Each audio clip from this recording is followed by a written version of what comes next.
Hey, what's going on everybody, and welcome back to another Fallout 4 modding video, and today we are checking out a little update on my shoulder-mounted machine gun project. It's been a little while since I've shown this thing on the channel, and oh my, is it in a much different place than it was the last time we checked it out. It is now pretty much fully textured, it has a whole bunch of attachments, and it has a lot of progress that doesn't seem like progress, and we'll explain a bit about that later. There were a lot of things that I had to overcome for this with the help of a lot of really amazing, talented mod authors who were kind enough to lend me their advice and some really much needed help in regards to some animations. And we got this thing working, and it's awesome. It's really cool. I am so happy with this shoulder-mounted M2 Browning. Of all the mods that I've made, this one is the one I am the most pleased with so far, which I think is great. I feel like I've learned a lot on this one. I've made a lot of progress in my, if I can even call it talent, in modding. I feel like I'm actually learning things and doing things and making accomplishments, and that makes me happy. It feels like I'm progressing and getting better at modding in general. So enough of me rambling. Let's go ahead and talk about what this video is going to be. We're going to go ahead and check out some of the things that is going to be featured in the M2 shoulder-mounted machine gun. Just a little sneak peek. This obviously is not a finished build just yet, but it does have a lot of stuff in there that I would like to show off that I've been working on. Some of you guys have already seen it if you're in the Discord or if you're members of the Patreon, but for all of you guys, public YouTube subscribers, I'm going to go ahead and just divulge some of that information now so you get to finally see some of this really cool stuff. Additionally, in this video, I want to kind of talk about the process of making this weapon and how fun it's been, as well as some of the things I've had to overcome, like that nasty animation problem. And at the end, I'll talk about some of my future projects.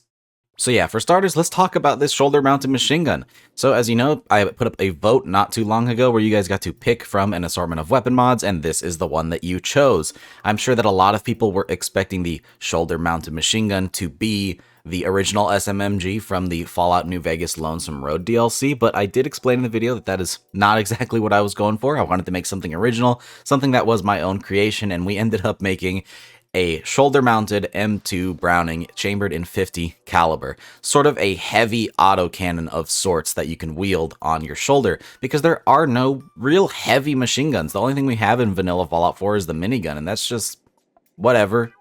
I wanted something shoulder-mounted, and I wanted something original, and this is what I came up with. And I'll talk about this side of it a little bit more in the full review whenever this thing actually goes public, but I understand that there are a lot of mechanical inconsistencies with my shoulder-mounted Browning M2. For example, it is magazine-fed, and Brownings typically were not. Not to mention where the magazines feed from are a bit odd. I know, I am aware that that's not how the M2 works, but this is a video game, and this is a mod for the video game, and quite frankly, I'm convinced that a raider with a welding torch and enough chems could figure it out. So that's kind of the level that we're working on here. Beyond a couple of internal mechanical kerfuffles, though, I think this weapon's pretty cool, and it works out pretty well. It fits the animations as best as they can. I am limited to vanilla animations, which is saying something.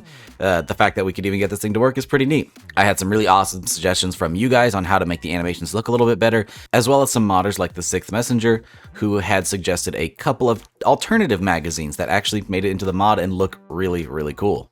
So without further ado, let's go ahead and hop in game with this thing, and let's just talk about what's there so far and my plans as to what I want to add to it. So here it is, the shoulder-mounted M2.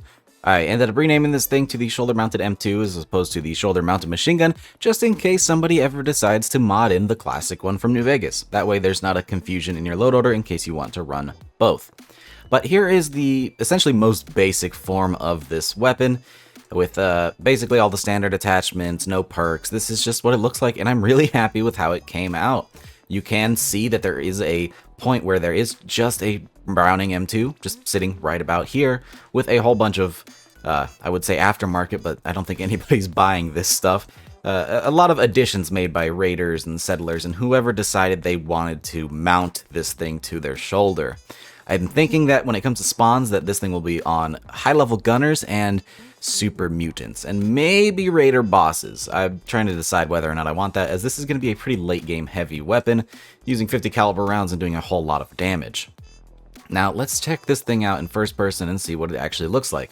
The last time we had this thing on camera, it was a mess. It was a big purple blob, though I think I did show off the animations, and that's where I got some cool suggestions. One of these suggestions I got, and I'm going to be apologizing now for forgetting your username, but was to add a tray for the smaller magazine, and I'll go ahead and show that now, just so it doesn't make the animation look super janky. Let's go ahead and see what that looks like.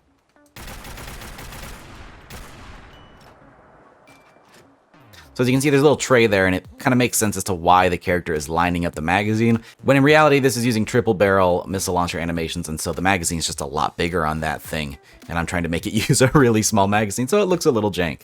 Now, another thing is that this actually has completely functional third-person animations, as you can see here. Now, you're probably thinking, well, why is that a big deal? Third-person animations, that should just be normal. You're using vanilla animations. There shouldn't be an issue. Well, check this out. Before I got the help from some amazing authors, third-person animations didn't work. The reason is I am using the missile launcher as a base for this weapon, and there is no such thing as a fully automatic missile launcher in the base game. So whenever you try to do that, the missile launcher has no animations to point to. It's never had to fire in full auto. Weirdly enough, they do have animations for first person, totally worked, but in third person, they were a mess. Your character would sink into the ground for some reason. I don't know. Bethesda modding, it's funky. Luckily though, thanks to some wonderful authors, specifically Onimaru for giving me some altered HKX files, and especially to Rico Ginger for sitting down and teaching me how to implement those and correctly make subgraph data. I tried it a couple times on my own and it just did not work, but luckily he took the time to really guide me through that. We actually got this thing working, so big thanks to those guys. This wouldn't even be possible if it weren't for them. I would have had to come up with some other alternative, like making it semi-auto only for NPCs, or just have it be broken in third person. And I know there's a lot of third person users out there, surprisingly, who would have been upset about that. So I suppose now I'll go ahead and give you guys a sneak peek into some of the attachments. You've been so supportive and wonderful viewers on this channel. I just wanted to give you a bit of a thank you. So here's another little sneak peek that so far most people haven't seen.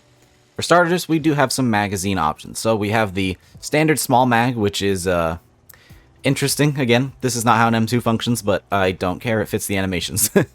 But suggested by the Sixth Messenger, here is the medium magazine, which is actually going to be fed from the top using a rig. As you can see, some raider patched up the hole on the left here and opened up the top for a Bren style magazine. And I think this is a really cool profile for the weapon, and it also surprisingly works using the quad barrel missile launcher animations. Thanks to the Sixth Messenger for giving me that idea. Really cool stuff. Additionally, there is a drum magazine for those of you who really want a bigger magazine. This thing can hold a lot of ammo. That way you can really just let loose your 50 caliber ammunition. So yeah, there's the magazine section. We do have some sight options already. That's actually what I'm currently working on, and probably what I'm going to continue working on as soon as this video goes live. We have the standard iron sights, which are the little side mounted sights there.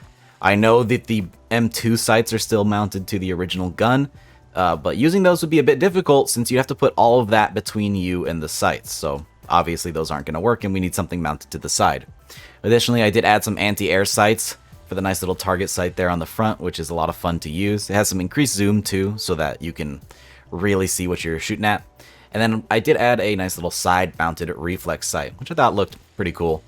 It's just a little reflex sight taken from the 44 and altered in Blender a little bit. But yeah, that's what we have for sights so far. I don't have any muzzles just yet, but I do have plans for muzzle devices. For the receivers, I only have a couple just to make sure that I could get the attach points working, but there's the standard and hardened. It's just going to increase your damage. I'm pretty sure that most of the receivers on this one are only going to increase damage, I think, just because that's how Fallout 4 weapons work. Obviously, there's no tweaks you could make to a receiver to actually make it do more damage, but Fallout, you know? And then we do have a barrel section. Right now, there's only two barrels, the standard, and then the standard barrel, which has been sawn to an incredibly short barrel. Obviously, you wouldn't want to do that, but it's Fallout, and it's funny. So, there it is. But yeah, that's just about everything so far on the M2. I do have a lot of attachment work and then leveled list integration, and then this thing's ready to go, and I do plan on releasing it on April 1st. That being said, I do have wonderful patrons who are testing this thing out as we speak. Because if you are a member of my Patreon, you do get access to my mods early to help me beta test and just make sure there's no bugs and kinks, and you just get to see the stuff early. So, big shout out to all my patrons for making projects like this possible. You guys are awesome. Now then, we still have a few more days left in the month where I will be busting out these attachments. If you have any attachments that you'd like to see on the M2, let me know down in the comments below. I'd love to get some ideas and have some really cool, unique stuff to put on this thing. That being said, I do want to talk really quick about future projects, as once this mod is done, obviously I need a new project to take up. Now, with most of my projects, I've been taking the time to spend 1 month on the mod to balance work and YouTube and everything, hobbies, you know, free time, trying not to lose my sanity. Anyways, spending 1 month per weapon mod and releasing it on the first of the month. But next month, I kind of want to challenge myself. I want to see if I can get 2 mods out. Now, there is an easy way to do this. I know people always tell me in the comments, don't work yourself to death. Whatever, I do what I want. The thing is every mod I've made thus far has been completely modeled by me, solely, and implemented by me. But for the next couple that I have, I kind of wanted to make some junk, scrappy weapons, because that's the kind of weapons that I like and enjoy in Fallout, and I can use a lot of kit bashing for that. Yeah, Pig, go ahead and try to take credit for this one, but kit bashing has been around forever. Anyways, the idea is that I will model the things that I really need to model, things that just don't exist in the vanilla game, but I'll use a lot of vanilla assets for other stuff. Right now, I have 2 projects that I really want to make. Sort of a laser sniper rifle of sorts that is a bit junky and scrappy, and well, I wanted to make a laser revolver, but in the last couple weeks, we've already gotten 3, and there were already a bunch on the Nexus as it is, so I'm gonna have to tweak that project. I was thinking of maybe doing a plasma revolver, or some sort of a plasma sidearm for the Brotherhood of Steel and the Gunners, and maybe a new Institute laser pistol for, like, Institute captains or Institute high-ranking members. I don't know, haven't quite figured out the details of it yet, but I really want to see if I can get 2 mods in a month. I'd like to increase my workflow, make things better, and just get better at being focused and getting stuff out for you guys, because that's really what I enjoy to do. But yeah, that's what I intend to do, and that's where I'm going to be going moving forward. I won't be doing a vote this month, because at this point now I have a document of just tons of mod ideas that I really want to work on, so for the next few, I'm just going to bust out some mods and have them for you guys, but we'll get back to mod voting at some point in the future. Alright, this video is running a bit long, so I'm going to go ahead and call it here. Thank you guys so much for watching. I appreciate all the support you give me on these videos, as well as in the Discord, Patreon, everything. You guys are amazing, and you make this hobby so much fun. You guys are awesome. So, thanks so much. I really appreciate everything, and I hope to see you guys in the next video. If you enjoyed this, don't forget to drop a rating. If you're new to this channel and somehow this is your first video, consider subscribing. We make mods here, we review mods here, we just talk about Fallout mods a whole lot. So, if you like that kind of content, subscribe for more, and I hope to see you guys in the next video.